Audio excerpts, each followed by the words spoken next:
Jeremias, capítulo 15.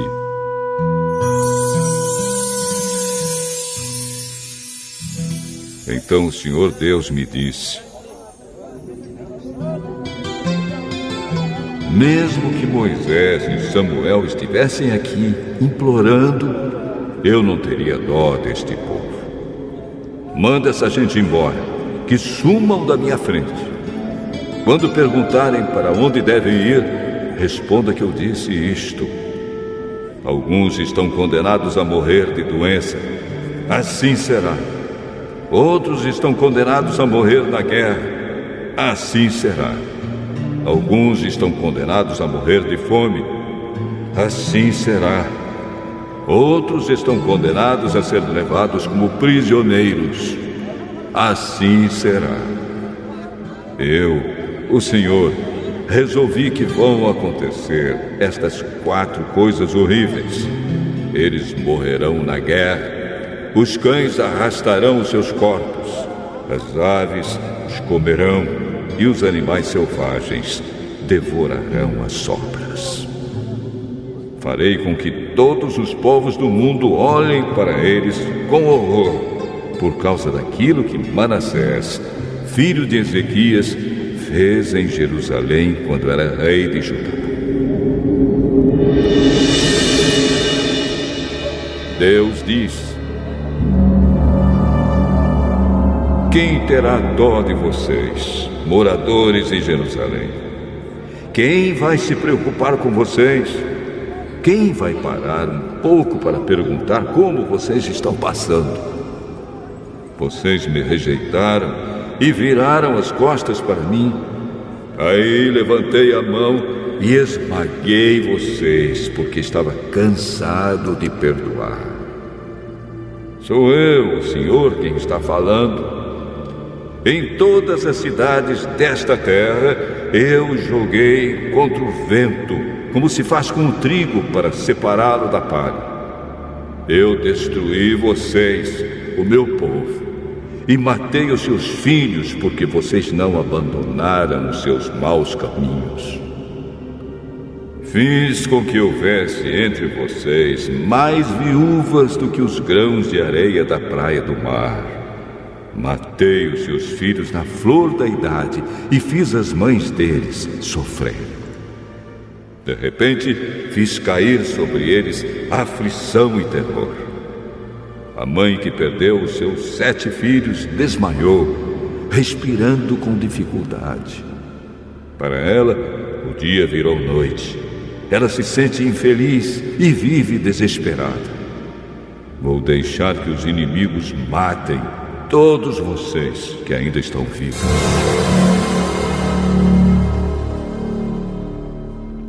Eu, o Senhor, estou falando. Eu disse: como é dura a minha vida. Por que a minha mãe me pôs no mundo? Eu tenho de discutir e brigar com toda a gente desta terra. Não emprestei dinheiro, nem tomei emprestado. E mesmo assim, todos me amaldiçoam. Oh, Senhor Deus, se eu não te servi bem, se não te pedi em favor dos meus inimigos quando estavam passando dificuldades e aflições, então que as maldições deles se cumpram. Ninguém pode quebrar o ferro, especialmente o ferro do norte, que é misturado com bronze. Deus me disse: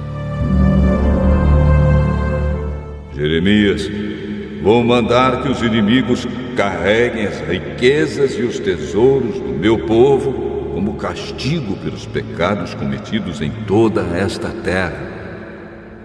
Farei com que sejam escravos dos seus inimigos numa terra que não conhecem, pois a minha ira é como um fogo que ficará sempre queimando. Então eu respondi: ó Senhor, Tu és que sabes. Lembra de mim e ajuda-me. Vinga-me daqueles que me perseguem.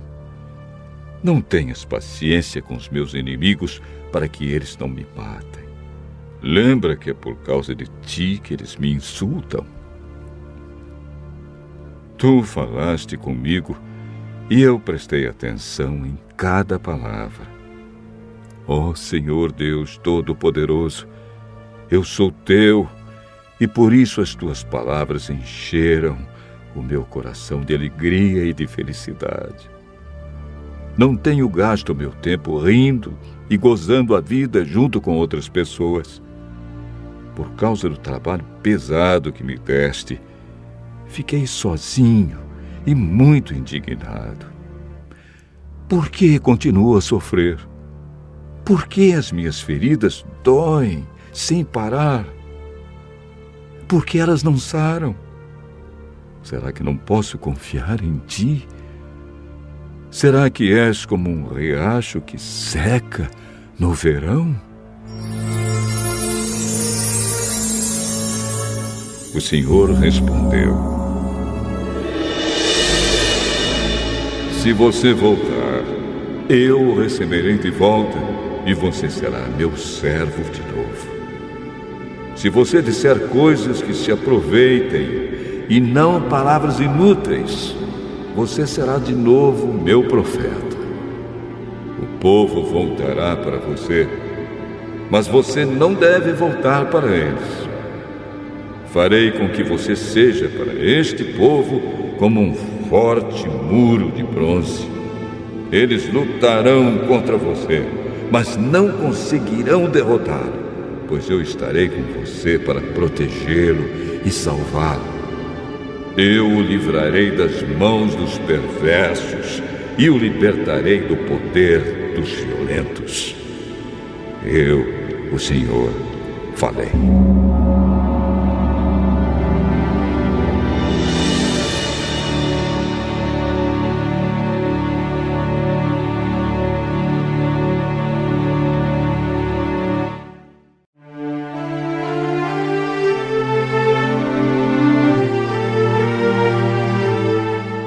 Jeremias, capítulo 16.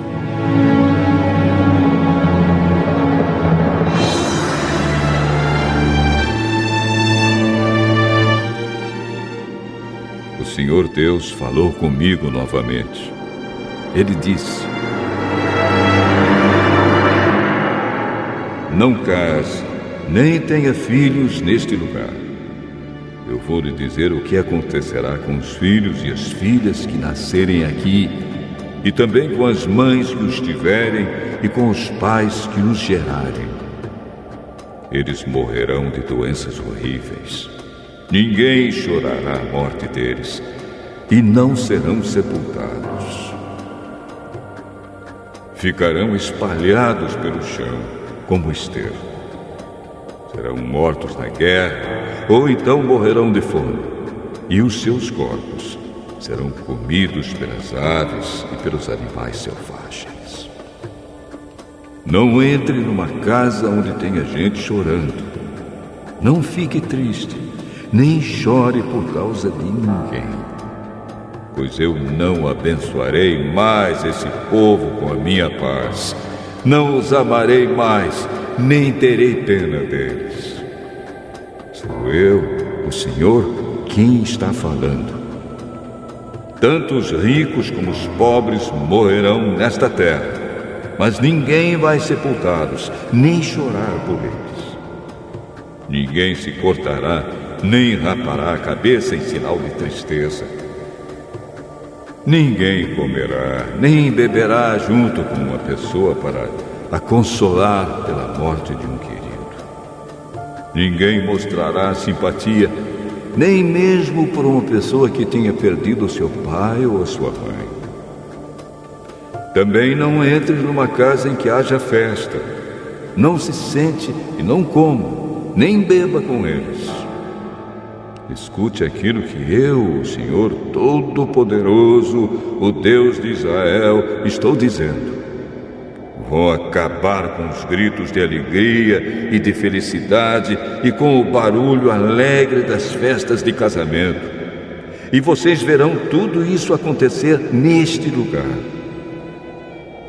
Quando você anunciar essas coisas, eles vão perguntar por que foi que resolvi castigá-los tanto assim. Eles vão perguntar: de que crimes somos culpados? E que pecado cometemos contra o Senhor nosso Deus? Então você dirá que a resposta do Senhor é esta: os seus antepassados me abandonaram e foram atrás de outros deuses e os serviram e adoraram. Eles me deixaram e não obedeceram aos meus ensinamentos. Mas vocês fizeram pior do que os seus antepassados. Todos vocês são teimosos e maus e não querem me obedecer. Por isso, eu os expulsarei desta terra e os jogarei numa terra que nem vocês, nem os seus antepassados conheceram. Ali vocês adorarão outros deuses dia e noite, pois eu não serei bondoso para vocês.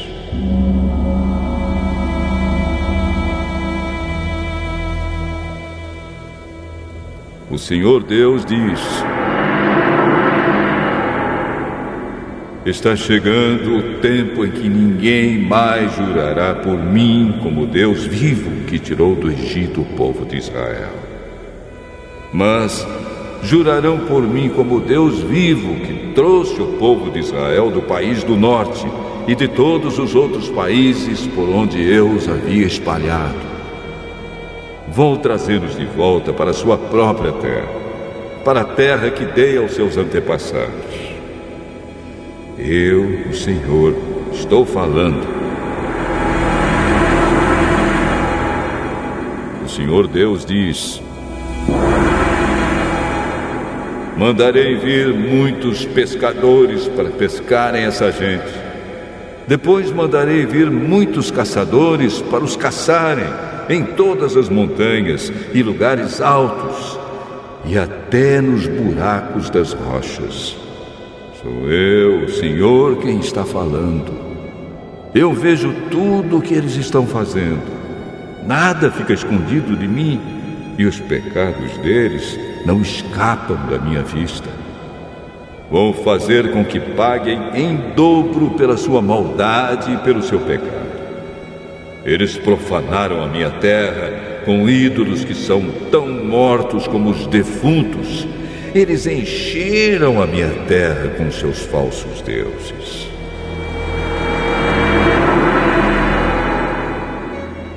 Eu disse: ó Senhor Deus, tu me proteges e me dás força. Tu me ajudas na hora do sofrimento. Dos fins da terra, as nações irão a ti e dirão: os nossos antepassados só tinham falsos deuses, tinham somente deuses inúteis. Será que o ser humano pode fazer os seus próprios deuses? Não, porque não seriam deuses de verdade. O Senhor disse: por isso, farei com que eles conheçam a minha força e o meu poder uma vez para sempre. E eles saberão que o meu nome é Senhor.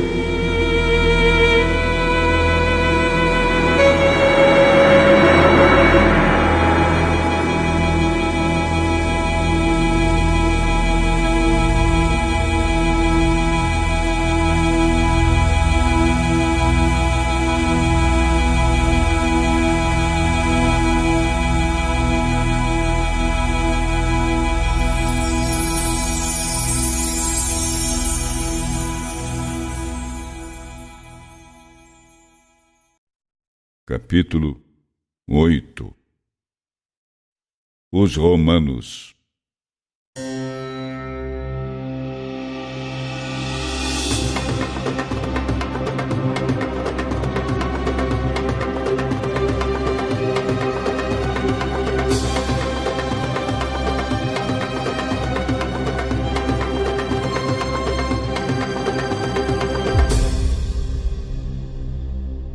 Judas ouviu falar sobre a fama dos romanos.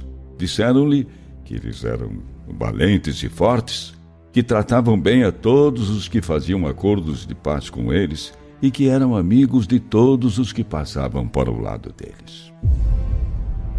Contaram-lhe também das suas guerras e de todos os seus atos de coragem nas lutas contra os gauleses, a quem tinham derrotado e forçado a lhes pagar impostos. Também contaram a Judas como os romanos tinham conquistado a Espanha e ficado com as minas de prata e de ouro que havia lá. Eles planejavam tudo muito bem e nunca desanimavam, e assim tinham conseguido dominar toda aquela enorme região, embora ela ficasse muito longe de Roma. Os romanos tinham vencido todos os reis que tinham vindo dos fins da terra para lutarem contra eles. Tinham esmagado aqueles reis, derrotando-os completamente. E outros reis lhes pagavam impostos todos os anos. Os romanos tinham derrotado Filipe e seu filho Perseu, reis da Macedônia, e também outros reis que tinham lutado contra eles. Antíoco, o Grande, rei da Síria, tinha saído para lutar contra os romanos com 120 elefantes, cavalaria, carros de guerra e um enorme e poderoso exército. Mas ele também foi derrotado. Os romanos o pegaram vivo, e ele e os que ficaram no lugar dele foram forçados a pagar um imposto muito alto, a entregar reféns e a passar para os romanos as suas mais belas províncias, isto é, a Índia, a Média e a Lídia. E os romanos entregaram essas províncias ao rei Eumenes. Também contaram a Judas que os gregos tinham feito planos para acabar com os romanos, mas estes souberam disso e enviaram um general com seu exército para combatê-los. Muitos soldados gregos foram feridos e mortos, e as suas esposas e os seus filhos foram levados como prisioneiros. Os romanos ficaram com tudo o que os gregos tinham, conquistaram o país inteiro e derrubaram as suas fortalezas, e os gregos ficaram sendo escravos dos romanos até hoje. Todos os outros países e as ilhas que lutaram contra os romanos foram arrasados, e os seus moradores viraram escravos deles. Mas os romanos conservavam a sua amizade com seus amigos e com aqueles que procuravam a sua ajuda. Os romanos têm conquistado os países que ficam perto e os que ficam longe. Todos os que ouvem falar sobre a sua fama têm medo deles. Eles ajudam os que querem ser reis e que pedem a sua ajuda para isso. Eles tiram do poder aqueles que eles querem tirar. Os romanos são o povo mais poderoso do mundo. Apesar de tudo isso, nenhum romano põe na cabeça uma coroa de rei e nenhum veste um manto de púrpura para mostrar que é mais poderoso do que os outros. Ao invés disso, os romanos formaram um senado e 320 senadores se reúnem todos os dias para discutir como resolver os problemas do povo. Todos os anos, eles escolhem um homem para governá-los e para governar o império inteiro. Então, todos lhe obedecem. E ninguém fica com inveja dele, nem começa com ciumeiras.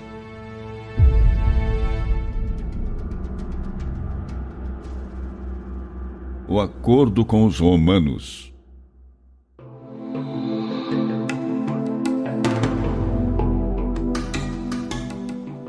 Judas escolheu Eupólimo, filho de João e neto de Acos, e Jasão, filho de Eleazar, e os enviou a Roma para fazer um acordo de paz e amizade com os romanos. Assim, os judeus ficariam livres do poder cruel dos sírios, pois eles viram que o reino da Síria estava fazendo com que o povo de Israel se tornasse uma nação de escravos. Depois de uma longa e difícil viagem, Eupólimo e Jasão chegaram a Roma. Eles foram até o Senado e ali disseram aos senadores o seguinte: Judas, também chamado de Macabeu, e os seus irmãos e o povo judeu nos enviaram aqui para fazer um acordo de paz com os senhores, a fim de que possamos entrar na lista dos seus aliados e amigos. Os senadores gostaram da ideia, e o que segue é uma cópia da carta que eles escreveram em folhas de bronze e enviaram a Jerusalém para que ficasse ali, com os judeus, como prova do acordo de paz. Que na terra e no mar tudo vá bem para sempre com os romanos e com o povo judeu. Que não tenham inimigos e que nunca precisem fazer guerras. Mas, se houver guerra primeiro contra Roma, ou contra os seus aliados em todo o seu império, então os judeus deverão lutar do lado dos romanos como aliados fiéis, conforme for preciso. Aos que estiverem lutando contra Roma, os judeus não darão, nem arranjarão mantimentos, armas, dinheiro ou navios, conforme o que Roma decidir. Os judeus deverão cumprir a sua promessa sem receberem nenhum pagamento. Da mesma forma, se houver primeiro guerra contra os judeus, os romanos irão lutar do lado deles, como aliados fiéis, conforme for preciso. Aos que estiverem lutando contra os judeus, os romanos não darão mantimentos, armas, dinheiro ou navios, conforme o que Roma decidir. Os romanos cumprirão fielmente a sua promessa. São essas as condições do acordo que os romanos fazem com o povo judeu. Se, no futuro, os dois povos resolverem acrescentar alguma coisa a este acordo, ou tirar qualquer parte dele, poderão fazê-lo, se os dois povos concordarem. E o que estiver escrito, com as modificações, é que terá valor. E os romanos disseram também que tinham escrito ao rei Demétrio a respeito das coisas más que ele estava fazendo contra os judeus. A carta dizia o seguinte: por que é que você está maltratando os judeus, que são nossos amigos e aliados? Se eles se queixarem de novo de você, nós defenderemos os direitos deles e lutaremos contra você na terra e no mar.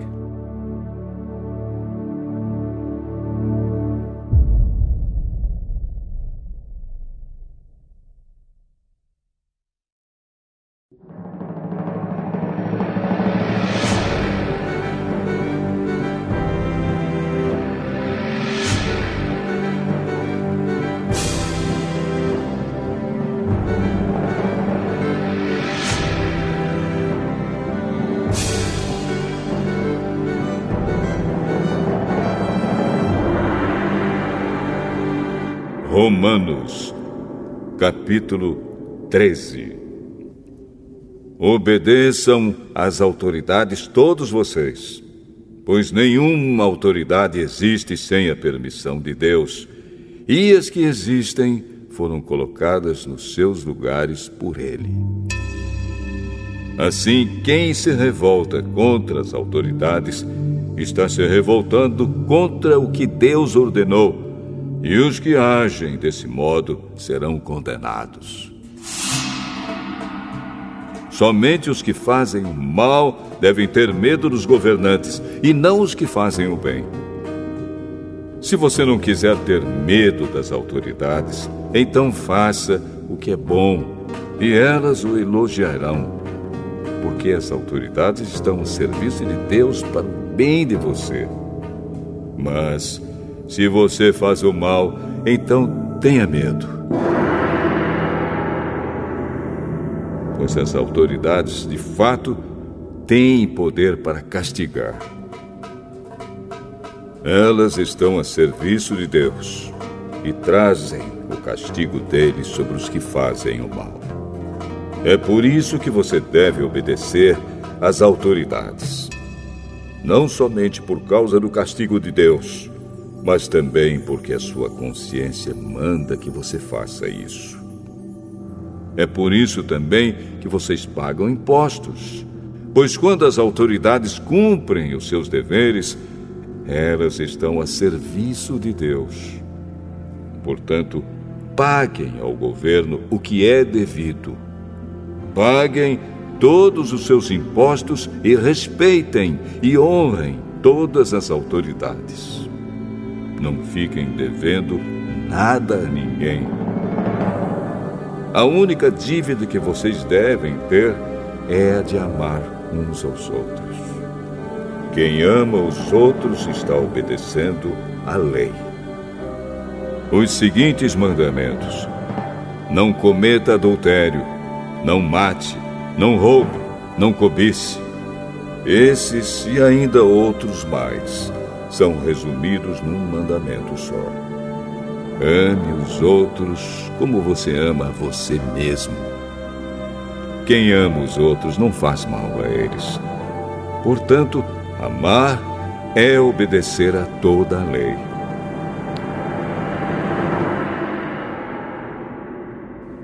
Vocês precisam fazer todas essas coisas porque sabem em que tempo nós estamos vivendo. Chegou a hora de vocês acordarem, pois o momento de sermos salvos está mais perto agora do que quando começamos a crer. A noite está terminando e o dia vem chegando. Por isso, paremos de fazer o que pertence à escuridão e peguemos as armas espirituais para lutar na luz. Vivamos decentemente, como pessoas que vivem na luz do dia. Nada de farras ou bebedeiras, nem imoralidade ou indecência, nem brigas ou ciúmes. Mas tenham as qualidades que o Senhor Jesus Cristo tem e não procurem satisfazer os maus desejos da natureza humana de vocês.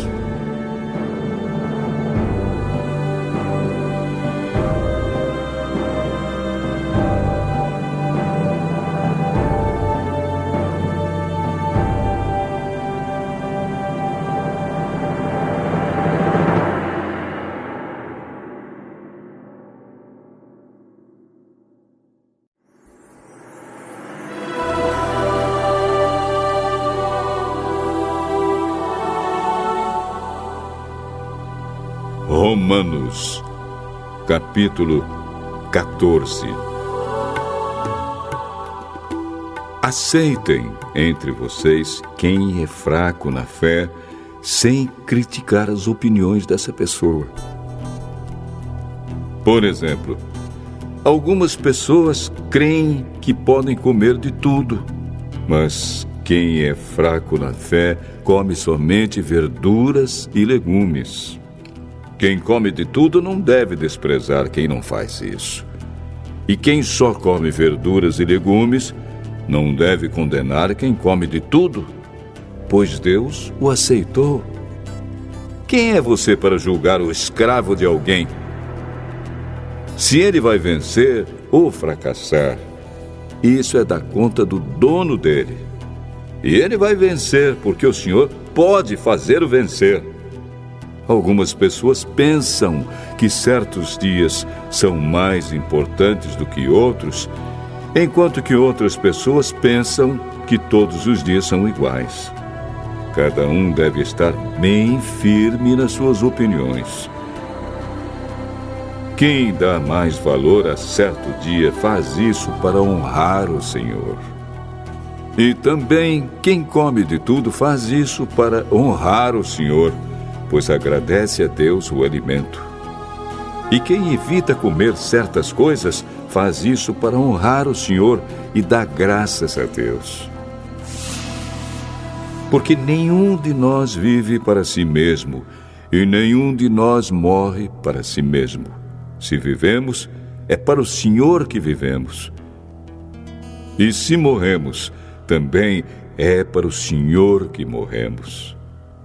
Assim, tanto se vivemos como se morremos, somos do Senhor. Pois Cristo morreu e viveu de novo para ser o Senhor tanto dos mortos como dos vivos.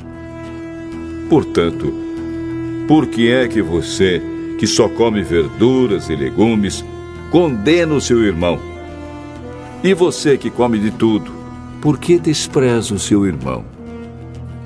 Pois todos nós estaremos diante de Deus para sermos julgados por Ele. É isto que as Escrituras Sagradas dizem. Juro pela minha vida, diz o Senhor, que todos se ajoelharão diante de mim e todos afirmarão que eu sou Deus. Assim, cada um de nós prestará contas de si mesmo a Deus. Por isso, paremos de criticar uns aos outros. Pelo contrário, cada um de vocês resolva não fazer nada que leve o seu irmão a tropeçar ou cair em pecado. Por estar unido com o Senhor Jesus, eu estou convencido de que nada é impuro em si mesmo. Mas, se alguém pensa que alguma coisa é impura, então ela fica impura para ele. Se você faz com que um irmão fique triste por causa do que você come, então você não está agindo com amor. Não deixe que a pessoa por quem Cristo morreu se perca por causa da comida que você come. Não deem motivo para os outros falarem mal daquilo que vocês acham bom, pois o reino de Deus não é uma questão de comida ou de bebida, mas de viver corretamente, em paz e com a alegria que o Espírito Santo dá. E quem serve a Cristo dessa maneira, agrada a Deus e é aprovado por todos. Por isso, procuremos sempre as coisas que trazem a paz e que nos ajudam a fortalecer uns aos outros na fé. Por uma questão de comida, não destrua o que Deus fez. Todos os alimentos podem ser comidos, mas é errado comer alguma coisa quando isso faz com que outra pessoa caia em pecado. O que está certo é não comer carne, não beber vinho, nem fazer qualquer outra coisa que leve um irmão a cair em pecado. Mas guarde entre você mesmo e Deus o que você crê a respeito desse assunto. Feliz a pessoa que não é condenada pela consciência quando faz o que acha que deve fazer. Mas quem tem dúvidas a respeito do que come é condenado por Deus quando come, pois aquilo que ele faz não se baseia na fé. E o que não se baseia na fé é pecado.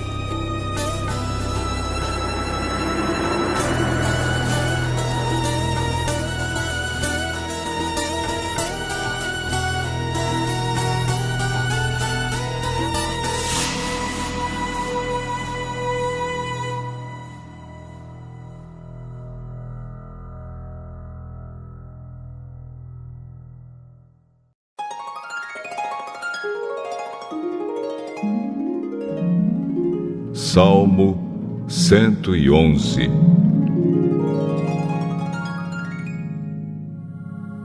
Aleluia!